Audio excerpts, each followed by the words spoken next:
Jumpa lagi di channel Tablik Megapolitan Suara Pusat. Trending topik hari ini, ondel-ondel Gubernur DKI Jakarta Anies Baswedan di tengah pandemi Corona. Tak lupa dengan ikon kebudayaan Betawi yaitu ondel-ondel. Luar biasa Pak Gubernur. Beragam pernak-pernik ondel-ondel ikon Betawi seperti halnya pakaian atau baju batik Betawi, sarung Betawi, selendang hingga masker yang terlihat dipakai oleh Pak Gubernur DKI Jakarta Anies Baswedan yang sudah menjadi peraturan daerah nomor 4 tahun 2015 tentang pelestarian budaya Betawi.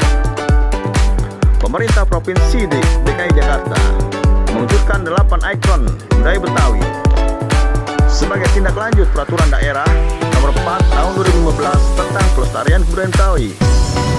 8 ikon budaya Betawi tersebut adalah ondel-ondel, kembang kelapa, ornamen gigi, balang, baju sadaria, kebaya kerancang, batik Betawi, kerak telur, dan bir peletok.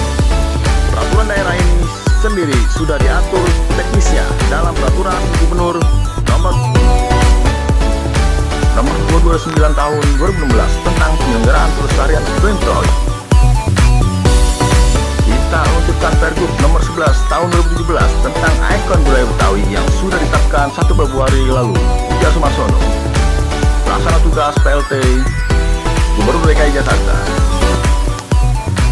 Setelah hadirnya Pergub tersebut, menurutnya akan dikeluarkan instruksi dan surat edaran agar ikon Betawi bisa mewarnai seluruh bangunan di Jakarta. Nantinya semua gedung pemerintahan, gedung sekolah, dan lainnya akan dihiasi dengan ornamen khas Betawi. Seluruh pegawai DKI Jakarta juga akan diwajibkan memakai batik Betawi, ucapnya.